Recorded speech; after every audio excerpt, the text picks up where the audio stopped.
Bueno, en esta segunda clase de Grecia vamos a referirnos a algunas cuestiones generales de su arquitectura, de su pensamiento y del urbanismo. El griego resumía en el concepto de polis lo que para nosotros son varios conceptos, como la ciudad física en términos de sumatoria de lo construido, las calles, las infraestructuras, los edificios. Entendía el griego por polis las relaciones sociales y las relaciones jurídicas que se daban sobre ese territorio, entonces los aspectos de convivencia que van dando una norma, ya no solo en lo construido, sino en las propias relaciones de vida, cómo se determinan su propia autonomía, cuál es el lugar que ocupa cada uno de los habitantes de dicha polis, la extensión de la misma que tenía cierta cuestión con lo físico, como por ejemplo que podía alejarse hasta 2 días de caminata y por lo tanto eso iba determinando una distancia en términos de tiempo respecto de hasta dónde podía extenderse. En definitiva, lo físico, sea natural o cultural o construido, y lo social, sea político, económico, eran componentes esenciales para la definición de lo que es una polis. Un concepto, insisto, complejo, que vamos a ver que desde los romanos a nuestros días se lo ha ido desarmando y especificando en varios otros conceptos, pero que es muy interesante poder entender la mirada griega para poder entender la complejidad que hoy buscamos sobre lo urbano. Ito, un autor muy conocido, dice que esta ciudad-estado, en su origen, una asociación local para la seguridad común, se convirtió en el centro de la vida moral, intelectual, estética, social y práctica de un nuevo hombre.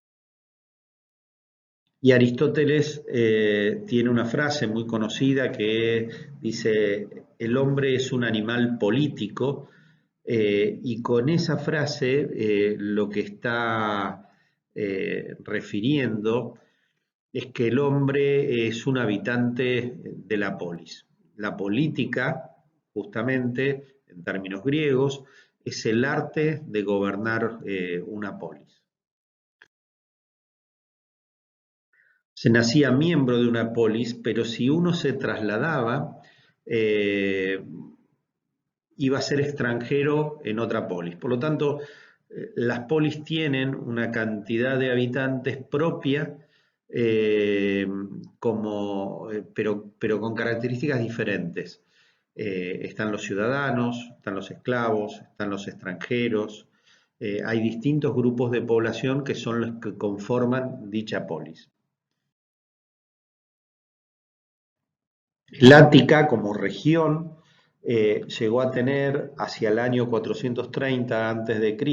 algo más de 300.000 habitantes. Eh, de esos 300.000 habitantes, una parte eran extranjeros, una gran cantidad eran esclavos o de otras condiciones, y solo 35.000 eran ciudadanos. El ciudadano es el que tiene más jerarquía y por lo tanto derechos respecto del el comportamiento social, político y económico de una polis. Platón decía que una ciudad ideal tiene 5.000 ciudadanos. Aristóteles es más amplio, dice que ni de 10 ni de 100.000. Hipodamo habla de 10.000 ciudadanos. Un poco la pregunta es también qué hacer cuando aumentan esas cifras, ¿no? Insisto con esto de que no solamente eran ciudadanos los que habitaban una polis, por lo tanto a esas cifras les tenemos que agregar por ahí 8 o 10 veces más población para entender esa ciudad-estado, pero sí que hay un número ideal y que por lo tanto hay mecanismos para que la ciudad no crezca más allá de una determinada cantidad de habitantes. Esos mecanismos muchas veces eran las campañas para crear una colonia de una determinada ciudad, ¿no? Esa colonia se iba a llamar Apoiquía, como un lugar lejano. Las polis organizaban una expedición y se tenían algún tipo de vínculos, ¿sí? Que eran a veces religiosos, sentimentales, y solo cuando convenía iban a ser comerciales. En 100 años se fundaron 30 colonias griegas y solo 3 polis tuvieron aproximadamente 20.000 ciudadanos: Siracusa, Agrigento y Atenas. Mileto va a ser una de las urbanizaciones emblemáticas. La ciudad fue reconstruida luego que los persas la destruyen en el año 494 a.C. El trazado se debe a un matemático del lugar, que es Hipodamo de Mileto, que para Aristóteles es quien inventó el arte de planificar ciudades, ¿no? El plan de urbanización de Mileto básicamente es un trazado regular que no toma los puntos cardinales como solía suceder, sino que empieza a entender el lugar y en esa península toma las dos direcciones que la propia península va estableciendo, la longitudinal y la transversal a la misma, creando retículas ortogonales diferentes, de diferente tamaño en cada una de esas parcelas, constituyendo así una suerte de barrios con jerarquías diferenciadas, eh, construyendo la localización de los lugares públicos sobre una bahía que genera todo un remanso y de esta manera permitiendo cierta equidistancia de los distintos barrios que, insisto, se acomodan a la geografía del lugar, pueden generar una muralla de protección sobre un lado más cercano, con la menor cantidad de desarrollo posible, y el santuario, que siempre se ubicaba fuera de la ciudad, en este caso es un santuario más conocido, es el de Apolo Didymeo, que se encuentra a unos 22 kilómetros del lugar. Leonardo Benévolo, un autor italiano muy conocido, dice que el significado de las ciudades de Hipodamo no consisten en este o aquel carácter geométrico, sino en la presencia de un racional programa de desarrollo que vincula en cierta medida el crecimiento futuro del organismo en un plano regulador. Hipodamo ha intentado extraer del cuerpo de la ciudad algunas características: la orientación, la forma y la dimensión de las manzanas, la ubicación de los espacios públicos, etc., formularlas de manera racional a priori. Ha intentado sustituir con algunas decisiones reflexionadas y sistemáticas otro tipo intuitivo y espasmódico. Por eso hablamos de Hipodamo como uno de los primeros urbanistas, porque logra entender la concepción de una ciudad, pero comienza a darle una racionalidad que queda muy plasmada en ejemplos como es el caso de Mileto. Y vemos algunas imágenes actuales. Y el otro caso importante va a ser el de Priene.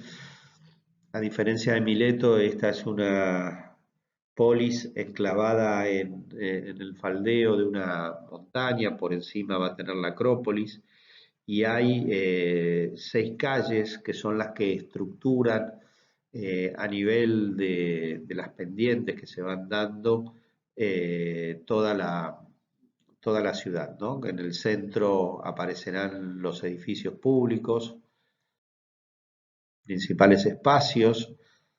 Ahí con el plano de cotas podemos ir viendo las características a partir de los relevamientos arqueológicos de las distintas viviendas y en el centro, como decíamos, de la zona pública, al borde de la muralla, un lugar de gimnasia, muy propio de este tipo de ciudades y de este equipamiento. La calzada y la calle como elemento estructurador de todo el tejido. Y un aspecto fundamental de las ciudades y de los espacios públicos van a ser los sitios sagrados, las acrópolis.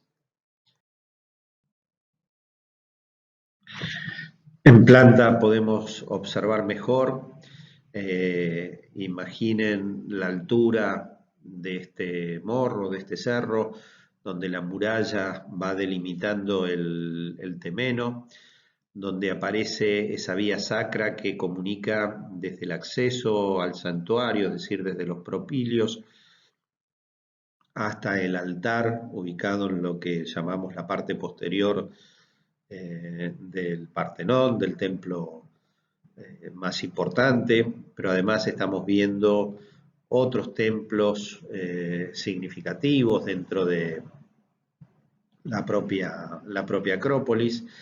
Vemos por fuera determinadas estructuras como el Teatro de Dionisio, algunos mercados, pórticos, el barrio Cerámicos, que era uno de los más populares, que también se acercaba al faldón de este cerro,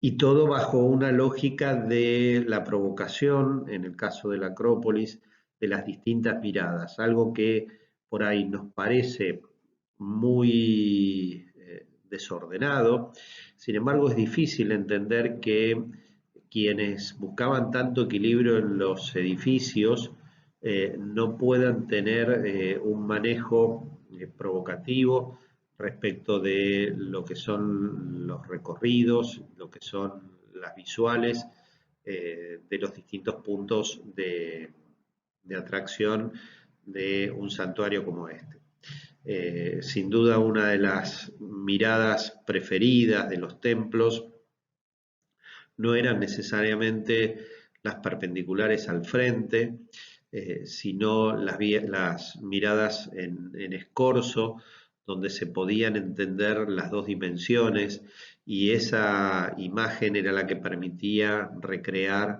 la totalidad del elemento templo, ¿no? Del edificio. Y en esta foto aérea podemos ver e imaginar de alguna manera más clara ese temenos con esa muralla que iba cerrando en las características geográficas que daba este peñón, la avenida de acceso a los propilios, vemos también a la derecha el templo de Nike Áptera como un templo pequeño pero ubicado en un lugar clave por la presencia que daba no solamente en la ciudad física, sino en la mirada que se veía desde el mar, el Partenón como templo más importante, indiscutido dentro de toda esta acrópolis, y algunos restos todavía de algunos otros templos. Una imagen de cómo era esa mirada cuando todo estaba levantado, ahí vemos la presencia de los propilios, sin duda en el caso de la Acrópolis de Atenas eran muy claves ese marcar el ingreso a la ciudad sagrada. Vemos allá en lo alto el Partenón y esa imagen en escorzo que justamente se buscaba recrear. Algunas plantas, vistas y cortes de los propilios para entender la importancia de este acceso, y una particularidad que es el intercolumnio central, mucho más grande que los intercolumnios laterales, y esto tenía que ver con el ingreso de determinados carruajes que se hacía necesario para procesiones, o uno imagina que para obras también, y por lo tanto un desafío muy grande en respecto a cómo resolver con una viga de piedra, de mármol, semejante luz del intercolumnio, ¿no? Son algo así como 3,5 metros, y por lo tanto se convertía en todo un desafío de cómo lograr una piedra única que permita justamente salvar esa luz. Vemos una planta ahí de los propilios y reforzamos lo que decíamos del intercolumnio central.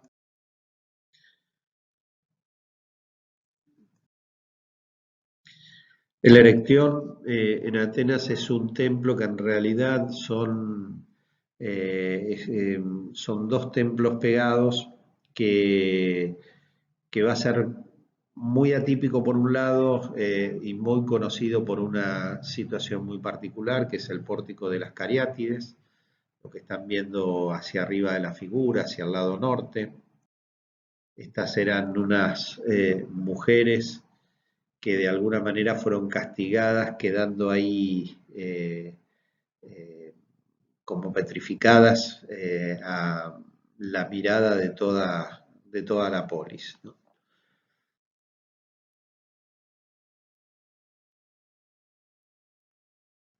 El uso de figuras humanas en reemplazo de lo que es columnas es una alusión que ha tenido otros casos, pero sin duda este fue el más significativo. No obstante, la columna de alguna manera alude al tema de la figura humana, y por eso hay autores que refieren incluso los órdenes en función de las características de las personas. El dórico, como es un orden más robusto, se lo asimila al hombre. El jónico se lo asimila a la mujer porque es más esbelto y por lo tanto tiene más gracia, no es tan tosco como el dórico. Y el corintio más aún vinculado a la juventud. Vemos otra imagen más cercana de lo actual. El Erectión es una afortunada encarnación de la flexibilidad, la gracia y la elegancia jónica, en contraste con la autoridad olímpica, con la austeridad olímpica del Partenón. Y esta es una de las figuras del Erectión originales también en el Museo Británico, y de una columna jónica. El templo de Apolo en Delfos es sin duda el santuario religioso más importante. Era un santuario en el cual las distintas polis tenían allí sus tesoros para poder orar en el oráculo. También vemos estos elementos claves: la muralla, el temenos, los propilios, la vía sagrada, los distintos tesoros, el templo y el teatro, ¿no? Una reconstrucción de cómo eso se va dando en la propia geografía de la pendiente. Este es un dato, me parece clave, de cómo el griego entiende el lugar, no lo compite, no se impone sobre el mismo, sino que va logrando una adaptación de sus propios edificios, del paisaje, en mucha armonía con el sitio que le toca intervenir.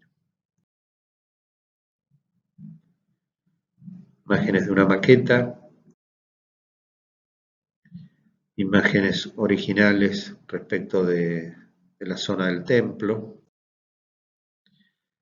y desde arriba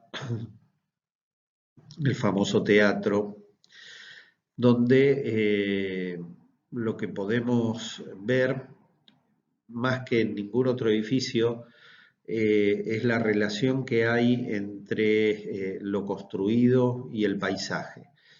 Lo que uno diría es el telón de fondo, y vamos a verlo cuando lo comparemos con los teatros romanos, pero el paisaje es claramente aquí el telón de fondo del propio edificio griego, ¿no? Es fundamental la resolución, en esta suerte de medio círculo avanzado, como en forma de herradura, que logra en términos de el sonido, la posibilidad de que miles de personas en estos teatros puedan estar escuchando la voz de quienes actuaban en las distintas representaciones. Para el griego, el teatro no era un sitio simplemente de ocio, sino que básicamente era un sitio o una actividad que tenía que ver con lo recreativo, pero tenía que ver mucho con lo educativo y con lo formativo, ¿no?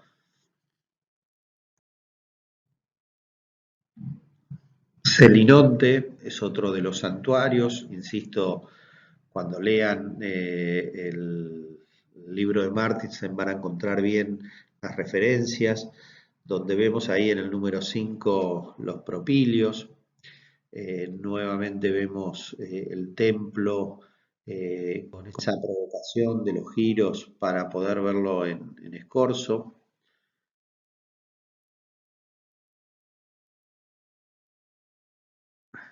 Algunos de los templos de Celinonte, con ese dórico bien austero, bien sólido. Paestum va a ser otro santuario importante. Ahí podemos ver los dos templos principales de Paestum. Fíjense que aquí la geografía es plana, por lo tanto el temenos puede ser más rígido, no depende tanto de las características de la geografía.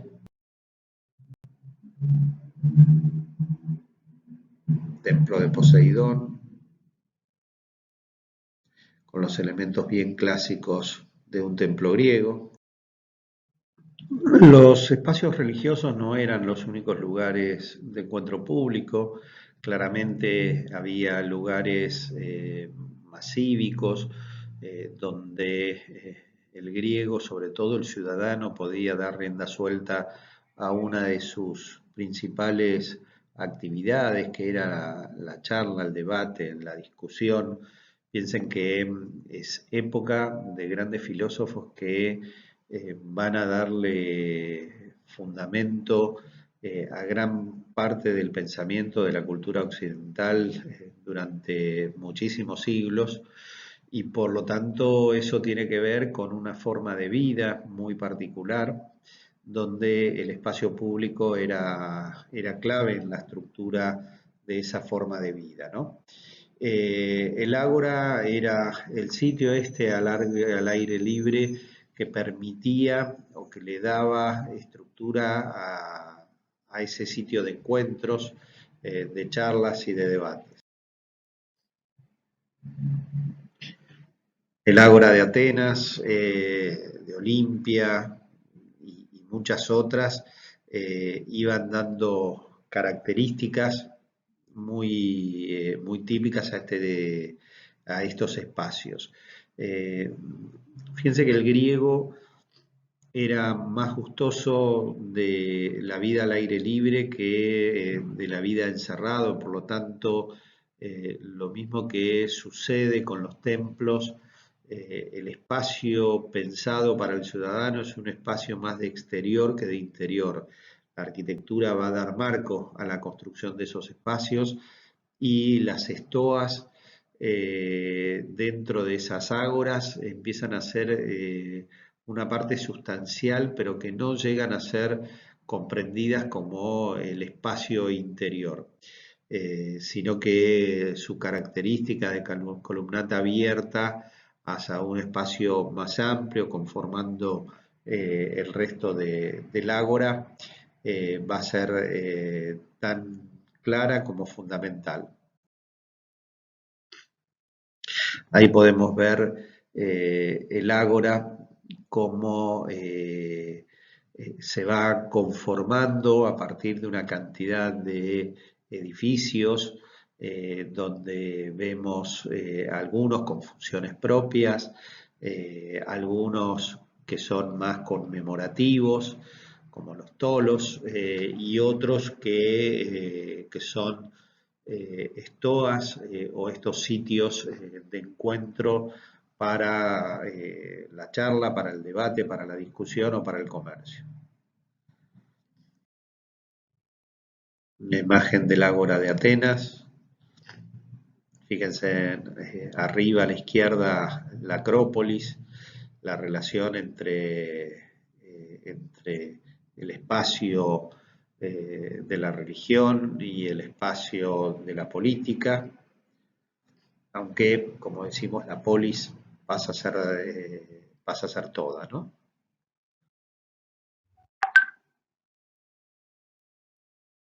La stoa de Átalo, un caso muy significativo por su doble altura.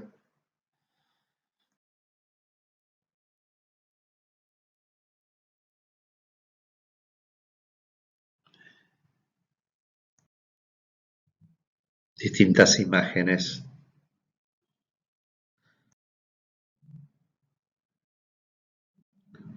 Y dentro de la arquitectura pública también tenemos que hablar de algunos edificios civiles. El Buleuterio, en este caso el de Mileto, por ejemplo, o el de Priene, son edificios de consejos. La Bulé es un consejo, en el caso de Mileto es consejo de ancianos, de las personas con más experiencia. Fíjense que hay un pequeño propilio de acceso a un patio con distintas estancias o columnatas que se abren hacia dicho espacio, un altar en el centro y después lo que existe es un gran ambiente con un hemiciclo, con distintas gradas, donde se ubicaba ese consejo y se animaba el debate. Algo parecido en el Eleuterio de Priene. Ahí tenemos una imagen del Eleuterio de Mileto. Y alguna imagen de lo que hoy queda que nos permite ver de alguna manera la escala del interior de dicho edificio. Y en este caso del de Priene, donde vemos piedra y madera en la cubierta como parte de su estructura. Y nuevamente parte de las ruinas que nos permiten ver su escala. Otro Boleuterio. Y dentro de la arquitectura pública, ya adelantamos, el teatro griego va a ser clave como uno de los puntos de contacto entre la religión y la política o la religión y la ética, porque justamente de lo que se trataba era la posibilidad de tener representaciones que animen determinados comportamientos y compromisos que tengan que ver tanto con lo religioso como con lo cívico. Es el teatro de Epidauro, donde reconocemos los principales elementos como el sitio de la escena, el lugar o orquesta donde se realizaban las actividades y las distintas gradas, ¿no? Espacios que podían albergar a gran cantidad de personas sin tener que resignar la capacidad de audición en función de las características constructivas que se iban terminando, ¿no?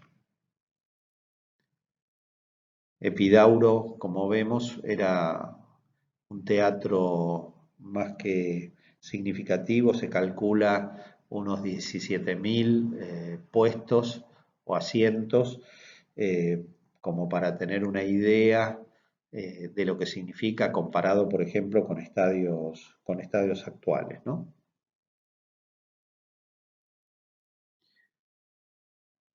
El de Apolo en Delfos, que ya mencionamos, la importante relación que tiene con el paisaje, y este va a ser una de las cuestiones diferentes entre el teatro griego y el teatro romano. El teatro romano va a ser un teatro urbano, construido en la ciudad, encerrado en sí mismo. El teatro griego lo que busca, lo que provoca es esta fuerte relación con el paisaje como parte de la propia arquitectura. Y ahí vemos alguna imagen de este fantástico teatro de Epidauro en Grecia. La planta y alguna otra imagen aérea para poder visualizar el tamaño de tan magnífica obra.